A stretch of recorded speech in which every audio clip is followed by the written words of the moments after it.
Assalamualaikum warahmatullahi wabarakatuh. Gimana kabar kalian? Semoga kalian sehat selalu dan dilancarkan rezekinya. Kembali lagi dengan Mimin di channel Hideyo yang kali ini akan membahas film terbaru yang sangat bagus dan pastinya seru cuy. Jadi film ini mengisahkan tentang seorang mahasiswa culun yang bisa mendeteksi seorang penjahat lewat bulu kuduknya. Bahkan menariknya lagi, pria ini memiliki keberuntungan yang tidak ada habis-habisnya. Nah, karena hal itulah si pria ini memanfaatkan keistimewaannya itu untuk menghukum para penjahat dengan caranya sendiri. Lalu seperti apakah keseruan filmnya? Oke, sebelum lanjut siapkan dulu kopi dan cemilan kalian, dan inilah A Killer Paradox.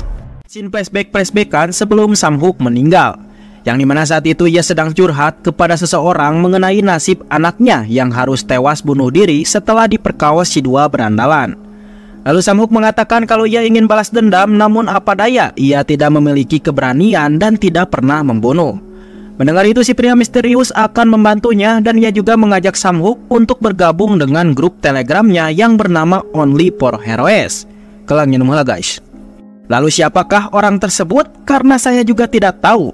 Pokoknya ciri-cirinya memakai baju Batman.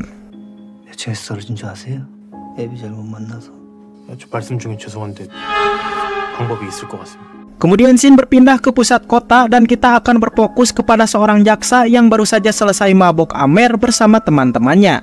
Dan karena sudah terlalu oleng, si jaksa ini memutuskan untuk pulang menggunakan taksi online. Hingga tidak lama muncullah supir taksi online itu yang ternyata memakai jaket Only for Heroes. Awalnya si jaksa aman-aman saja, namun setelah jauh dari perjalanan, tiba-tiba supir taksi online yang asli menghubungi si jaksa dan memberitahu kalau ia baru sampai di lokasi pertemuan. Mendengar itu si jaksa pun panik dan tiba-tiba inilah yang terjadi. Dan entah apa yang terjadi selanjutnya karena si jaksa ditemukan sudah dalam keadaan mengambang di tengah sungai. Di tempat lain kakaknya si Lintang datang ke minimarket untuk mencarinya. Tetapi si bos mengatakan kalau Lintang sudah tidak bekerja lagi di sini. Namun urusannya dengan si bos sudah selesai karena Lintang telah membayar semua hutangnya, sehingga ia pun pergi ke polisi untuk mencabut laporannya. Sementara itu Jung Jin pamit kepada rekan-rekannya dari kepolisian karena ia akan memulai hidup baru. Lalu di ruangan sebelah, tim kepolisian membentuk tim khusus yang dipimpin oleh detektif cantik bernama Jung Yun untuk mengungkapkan kasus pembunuhan yang saat ini sulit untuk dipecahkan. Namun setelah 4 bulan lamanya, tim khusus tersebut tidak menemukan hasil apapun, sehingga pihak kepolisian pun membubarkan tim itu.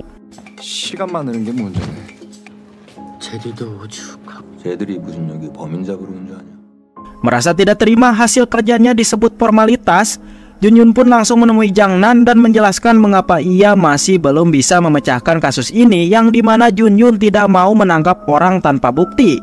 Karena dia harus menilai berdasarkan fakta-fakta dan keadaan, dan bukannya main jebret.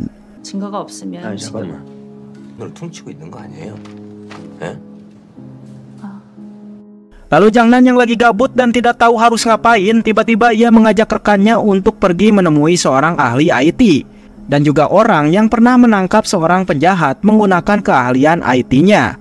Dan inilah orangnya bernama Robin.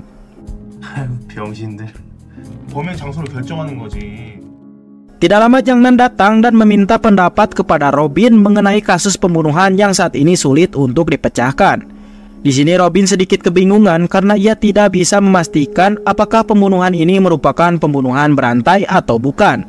Karena di kasus pertama sampai ketiga si pelaku menggunakan benda tumpul untuk membunuh. Dan hal ini bisa dikatakan bahwa pembunuhan tersebut bukanlah pembunuhan berencana, melainkan pembunuhan langsung.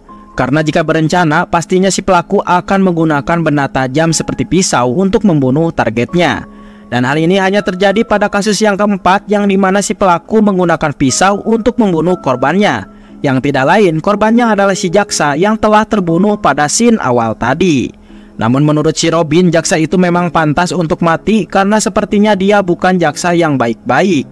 Mendengar pernyataan itu, Jang Nan malah curiga kepada si Robin karena pernyataannya ada benarnya juga.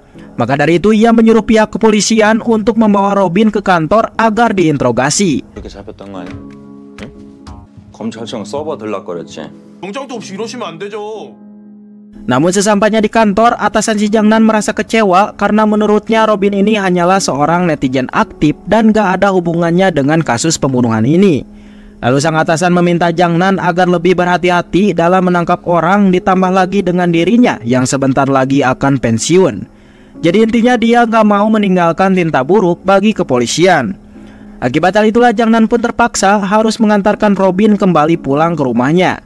Keesokan paginya saat sarapan, Jangnan melihat anjing si Heok sedang pergi dengan cepat seolah-olah ada keperluan. Karena merasa curiga, Jangnan pun langsung mengikutinya dan ternyata anjing tersebut hanya ingin modal di rumah majikannya. Sementara itu Robin sedang sibuk membereskan semua mainan koleksinya. Dan tidak lama ia didatangi seorang kurir yang membawa tahu raksasa. Lalu di luar Jangnan yang masih curiga kepada si Robin, tentu saja ia meminta rekannya untuk menemui si kurir dan dimintai keterangan. Namun siapa sangka kurir tersebut ternyata si Lintang. Jangnan yang baru menyadari itu tentu saja langsung meminta para bawahannya untuk menangkap si Lintang, sementara dirinya akan menemui si Robin. 근데 중화로가 2개여가지고 제가 모르겠어요.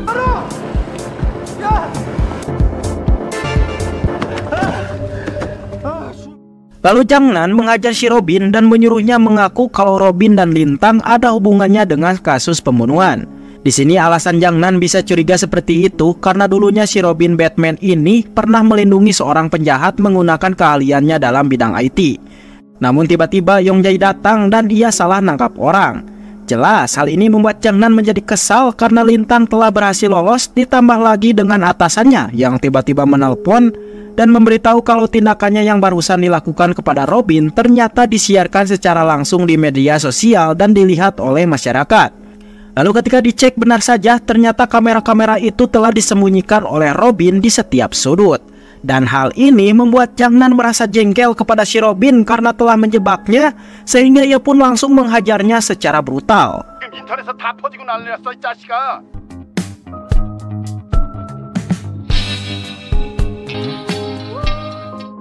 Namun para polisi lain berusaha menghadangnya karena tindakan Jangnan malah akan membuat pihak kepolisian menjadi buruk di mata masyarakat.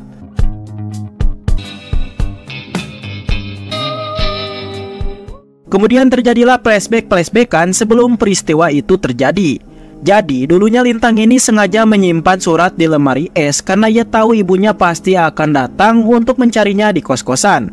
Dan di dalam surat itu Lintang mengatakan kalau ia akan pergi ke Kanada sesuai dengan cita-citanya dari kecil. Lintang juga mengatakan kalau ia malu kepada orang tuanya karena ia selalu menyusahkan mereka. Tetapi Lintang berjanji suatu hari nanti ia akan kembali pulang setelah dirinya sukses dan menjadi miliarder. Namun faktanya Lintang tidak pergi ke Kanada, melainkan ia menemui undangan dari Robin yang sebelumnya telah mengajaknya ketemuan.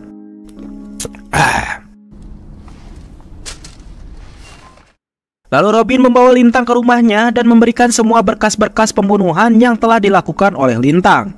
Di sini Robin juga menjelaskan kalau Lintang ini memiliki keberuntungan yang tidak ada habis-habisnya. Karena Lintang sudah membunuh 4 penjahat, tetapi sampai saat ini Lintang masih saja belum ditangkap. Heran orang gitu. Dan hal ini merupakan pertanda dari Tuhan agar Lintang bisa memberikan hukuman kepada semua penjahat dengan cara dibunuh. Maka dari itu Robin mengajak Lintang untuk bergabung bersamanya dalam komunitas rahasia bernama Only for Heroes. Lalu Robin mencoba meyakinkan Lintang kalau pertemuan ini adalah takdir dari Tuhan agar mereka berdua bisa bekerja sama untuk menegakkan keadilan di kota ini.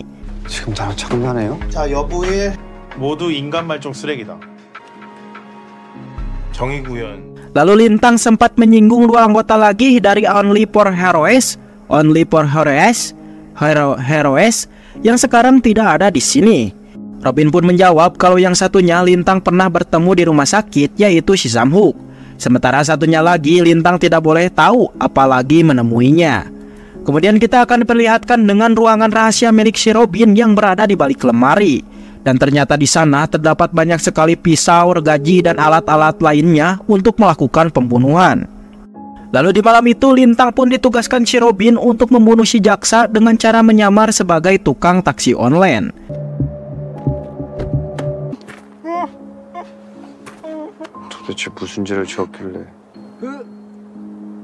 Sebelum dibunuh, si jaksa sempat menanyakan mengapa dirinya tiba-tiba diculik padahal ia tidak melakukan kesalahan.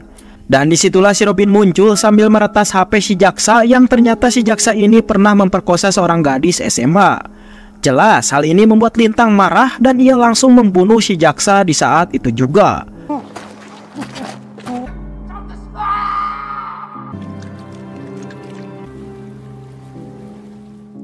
Walaupun mereka sudah satu tim, ternyata mereka berdua tidak boleh tinggal satu rumah agar pihak kepolisian tidak mencurigai mereka.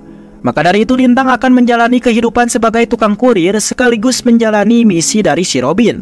Lalu Lintang merasa senang ketika melihat misi penjebakan terhadap Jang Nan kini berhasil, yang dimana Jang Nan harus diskor dan bosnya dipecat.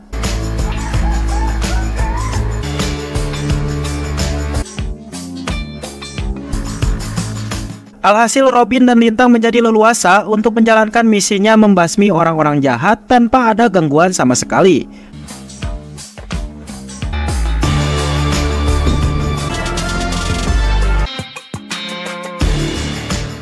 Kemudian kita akan diperkenalkan dengan pendatang baru yang wajahnya sedikit menyeramkan dan ia bernama Song Chon. Lalu Song Chon kedatangan tamu yang menanyakan soal Lintang dan apakah orang ini akan menjadi musuh selanjutnya bagi Lintang. Saya juga tidak tahu, makanya tonton sampai habis guys. Oke, sebelum lanjut kepada Song Chon, kita akan diperkenalkan dulu dengan seorang wanita bernama Gyeong A. Diketahui ia sekarang sedang banyak masalah dengan keluarganya, pekerjaan, dan lain-lain. Maka dari itu ia pun lebih memilih untuk kabur.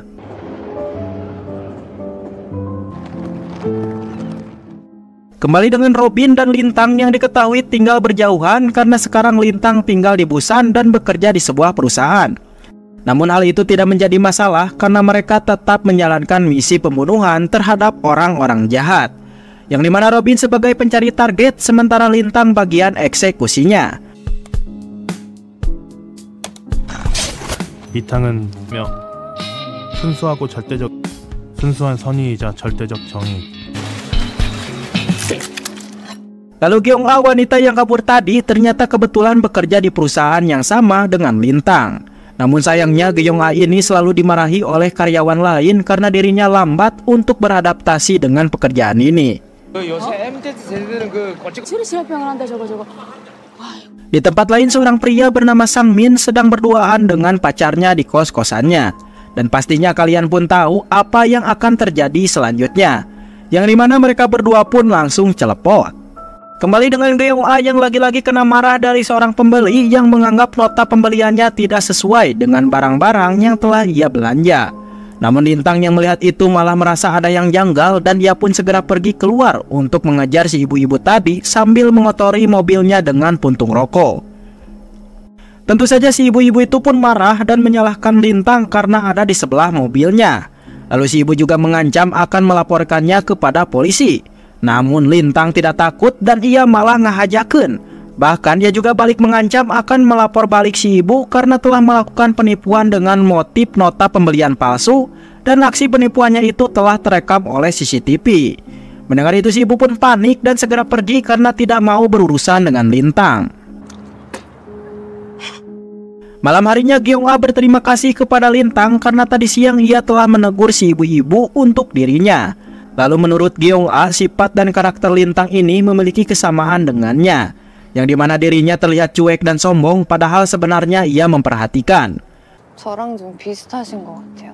Kemudian scene berpindah ke masa lalunya Gyeong A, yang dimana Gyeong A ini sengaja kabur dari kampung halamannya akibat sebuah video sur mengenai dirinya yang kini telah viral di dunia maya. Namun meskipun begitu, si ibu yang sangat menyayanginya sesekali selalu menjenguknya dan membujuknya untuk pulang ke rumah. Di tempat lain, Jung Jin menjenguk Jang Nan yang akhir-akhir ini dikabarkan telah dipecat dari polisi. Lalu terlihat Jang Nan yang kita kenal sangat tegas kini malah menjadi tidak bersemangat setelah penyidikannya gagal total. Namun berbeda dengan Yongja yang masih semangat dan mengatakan kalau pelakunya adalah Lintang. Karena menurutnya semenjak Jang Nan dikeluarkan dari polisi, si Lintang ini kembali ke Busan dan tidak lama dari itu langsung terjadi pembunuhan berantai di sana. Mendengar cerita itu, Jang Nan kembali bersemangat dan mereka berdua langsung mendatangi keluarga Lintang dengan alasan akan membantu mereka untuk mencari keberadaan Lintang. Tapi kakaknya malah merasa curiga dan dia meminta kedua polisi itu untuk jujur soal kedatangannya. 버킹홀리 준비한다고 얘기했고. 네, 그러면 형사님 우리가 네네. 어떻게 하면 됩니까? 아드님 찾으셔야 되잖아요. 저희 도와주러 오신 거 아니죠? Karena ketahuan, akhirnya Jangnan pun mengaku dan menceritakan semuanya tentang Lintang yang merupakan seorang pembunuh. Mendengar itu, pihak keluarga percaya tidak percaya karena Lintang ini sangat pendiam dan jangankan melakukan kejahatan, jika ada masalah hutang saja, Lintang ini rela menggadaikan rumahnya sendiri. Sementara Gyeong-a sedang makan bareng bersama sang ibu di warteg. Namun saat itu Gyeong-a merasa risih setelah melihat seorang pria yang terus memandanginya dari tadi. Di sini Gyeong-a merasa kalau video surinya telah dilihat oleh si pria. Maka dari itu ia pun langsung menghampirinya dan memarahinya di sana. Namun ternyata si Sang-min menatap Gyeong-a bukan karena video suri itu, melainkan ia kenal kalau Gyeong-a merupakan teman SD-nya.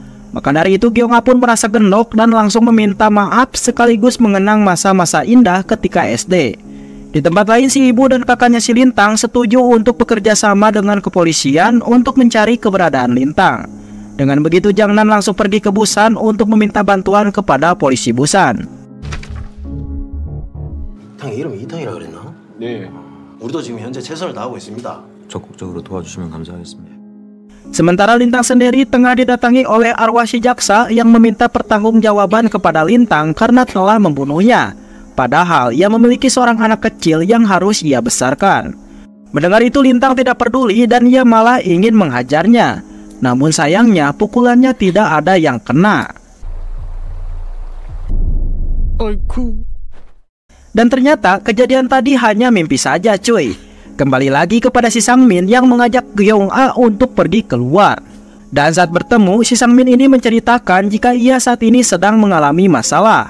Mulai dari diputusin dengan pacar hingga dipecat dari pekerjaannya. Maka dari itu ia pun meminta tolong untuk menginap di kos-kosannya Gyeong-a. Terlihat dari mukanya saja si Sang-min ini sangat mesum dan hal ini merupakan rencananya. Lalu ketika mereka tidur, awalnya Sang-min tidur di bawah, namun lama-kelamaan Sang-min diajak tidur di atas. Dan setelah itu mereka pun celepok. Padahal faktanya si Sang-min ini memiliki seorang pacar yang sebentar lagi akan menikah. 다음에 맛있는 거 사줄게. 오빠 왜 거짓말해? 아 오빠 내가 진짜 결혼 전이니까 봐준다. Keesokan harinya Lintang sempat mendengar percakapan si Sang-min dengan pacarnya. Dan setelah itu ia melihatnya menghampiri si Gyeong-a. Jelas saja hal ini membuat Lintang merasa curiga. Kemudian malam harinya sehabis celepot, Gyeong-a ini tidak sengaja memeriksa HP Sang-min dan menemukan sebuah undangan digital untuk pernikahannya. Alhasil Gyeong-a pun marah-marah karena Sang-min telah membohonginya, sehingga terjadilah pertengkaran dahsyat di sana. 뭐해? 그랑 헤어져서 나 만난 거 아니었어? 걔 너 한번 만나보려고 거짓말했어. Dan sadar tidak sadar si Sang-min ini malah membunuhnya.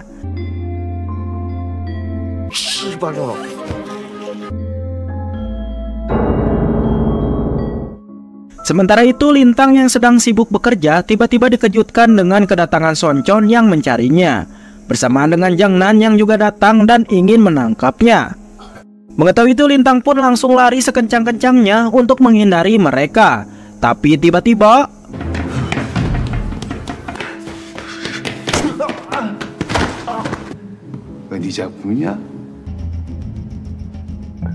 untungnya Lintang berhasil kabur dari Songchon dan juga Jangnan. Gagal bertemu dengan si Lintang, si Songchon ini tidak menyerah dan ia terus mencari informasi mengenai Lintang. Dan di saat itu ia tidak sengaja menemukan rekaman CCTV yang menunjukkan jika sebelum pembunuhan Gyeong-a, terlihat Lintang berada di samping si pria yaitu si Sang-min. Sementara Sang-min sendiri positif terkena HIV dan rupanya calon istrinya juga sama kena. Karena ternyata calon istrinya ini sering leor di belakangnya. Alhasil Sang-min pun terkejut dan pernikahan mereka pun jadi gagal total. Puas. Lalu saat di rumah Sang-min lagi-lagi dikejutkan dengan kedatangan Songchon yang ingin menginterogasinya mengenai kematian Gyeong-a. Namun saat interogasi itu berlangsung, Sang-min tidak mau mengaku dan watados. Sehingga Songchon pun terpaksa menggunakan cara keras agar ia mau mengaku. 죽이지는 않았다. 네. 싸우는 소리가 들렸다던데. 내리쳤어. 머리? 꼭 어설프게. Sementara Lintang memberitahu Robin soal situasi sekarang mengenai Jangnan yang datang mengincarnya. Menyadari itu sangat berbahaya, Robin pun meminta Lintang untuk bersembunyi dulu karena ia yang akan membereskan semuanya. Kembali dengan Songchon yang telah menyiksa si Sangmin hingga bonyok, lalu Songchon mengatakan kalau ia sedang mencari seseorang yang selalu menghukum orang jahat seperti dirinya. Dan orang yang ia sebut tidak lain adalah si Lintang. Maka dari itu percuma jika Songchon tidak membunuh Sangmin karena pastinya Lintang akan membunuh Sangmin juga. 재미없어. 말하면 살려주냐고? 기본이 안 돼 있어, 기본. Di tempat lain, kepolisian membagi dua tim untuk menyelidiki orang-orang yang terlibat dengan kematian Geong-a, yang dimana Jangnan dan rekannya pergi ke kos-kosannya si Lintang, sementara Yongjai dan polisi satunya pergi ke kos-kosannya si Sangmin. Di saat itu Yongjai sempat berpapasan dengan Songchon ketika akan masuk ke kos-kosannya si Sangmin. Sementara Jangnan mendapati kos-kosannya si Lintang sudah berantakan dan tidak ada siapapun di sana.